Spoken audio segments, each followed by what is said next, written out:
Alright, so we got a Gear Chronicle deck profile.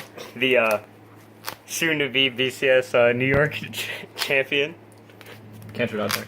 For the starter, we're running Chrono Dran because it searches for a grade 3 and shit. And we're running TikTok Worker because it's at 1. I would run 10 of them. This rabbit thing, it's Zodiac Time Beast, so it gains power. The normal crits, 6 crit. 1 Urwater because it's at 1. You draw a shit ton of cards. 2 Cap for the defensive play with Hetero Hound, so you can like say fuck you to all rush decks. 3 this draw trigger, again it's Zodiac Time Beast, so it gains power. 4 heals, the new one because for some reason when you G-Guard in the new G-Guard, you can just put a card from your drops into the bottom of your deck. Just cause. It's pretty dumb. Has to be normal unit though. Then we run 3 Stride Fodder. I couldn't find room for a 4th one. 4 the unflip PG because it's the only way you can unflip in the entire deck. So you should run it if you want to counterblast. Deck's kind of counterblast heavy. 3 Mellum. You don't need 4. It goes back to the deck every time you use it, so you never run out. Unless you're bad like me and damn chick 3 in a row. Take away Dragon because you can put any card you want back into the deck just for time leaping. Triggers and all. Lishma because it's not GB and it's part of the combos with like tick away. I don't know, I think all this TikTok, but tick away, where you can get like 20 million attacks off in 1 turn. This card's like a big piece of like all your main combos. 1 Mesh Kia, so you draw cards, and this can make your History Maker hit when you think it's not going to, like that guy in that video did, but didn't actually know how to play the game, so he didn't do it right. Okay. 1 Gi, I don't know, or GG, whatever. I don't know why I'm running this. I might take it out, but you draw, and if you have to go into upstream, you can call this off the upstream to get draws. Also, if you call this, draw 2, then time leave it, and it comes back at the end of the turn. If you have 2 more slow, you can technically draw 2 in 1 turn off that card. So it's alright, I guess. 4 History Maker, because it's kind of a staple in all Gear Chronicle decks. It's broken. It's like the best trial deck grade 2 ever. Don't even have to boost it. Just time leap something for Counterblast 1, which is pretty cheap. 3 10 game vanilla, because rush decks are really annoying, and the only time you can lose is to a rush deck before you get to actually start striding. 2 Delay Blazer. I didn't have room for 3. It's the main part of all your big combos besides Lishma and Take Away. You just call this, then call Emi, then call then swing with both, then use TikTok to call it another one of these off the Emi, and then call it another grade 3. It's dumb. 1 Caliboom because it spins stuff, kills starters, and then in the mirror match it's important to kill the opponent's Dran, and you can like win. Also, some cards are really annoying. You can also get rid of like cards like Laurel or something with this card. That's really dumb.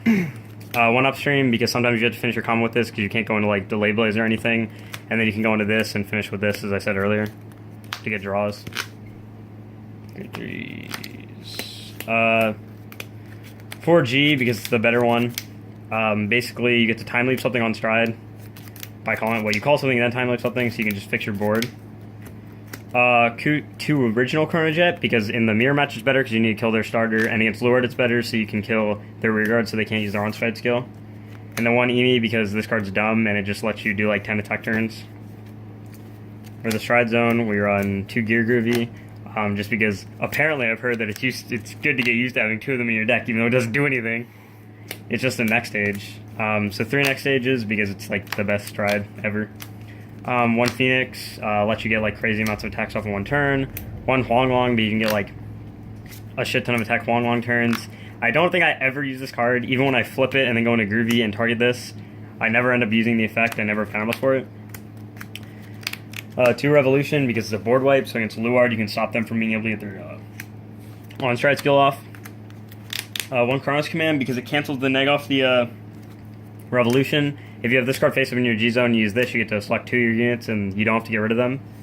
And since most of the time during your turn at the start you only have 2 units, it's fine. This card's useless besides that, but it means that you can board wipe them for free. Well, for Countless 1, but it's basically free. This is a Sea Breeze, ignore that. But this card's also pretty good if you want to run it, if you don't want to run like this card, because I can understand that. Basically what this card does is when you can't stride, you can bind a Zodiac Time Beast card from your hand to stride instead for counterblast 1. So that's why all the Zodiac Time Beast triggers are important, because sometimes you can't stride and you're like, I bind my Zodiac Time Beast draw trigger and you stride for counterblast 1. So it's pretty good, even though that should be a Sea Breeze. SPs 2 Heterohound because it's like really stupid. You just fuck with people's plays. You basically soul boss 1, you bounce one of their things back to the deck, they call the top card. And it also allows you to do the cap play where you give your Vanguard plus 10 for the turn, which basically says, fuck you to all rush decks, more SPs. Rafana, this card lets you set up for like big attack plays by turning one of your random grade 1s into like a TikTok. So you can set up, because a lot of your biggest combos you need TikTok worker on board already to do. And this card bounces one of your grade 1s into a grade 0 on your opponent's turn, and then gives it 15k shield, so it blocks almost anything.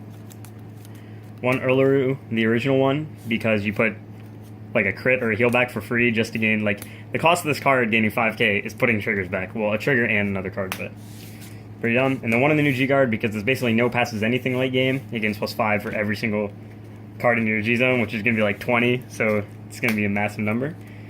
That's the deck profile. I just showered, don't show me, I'm hideous.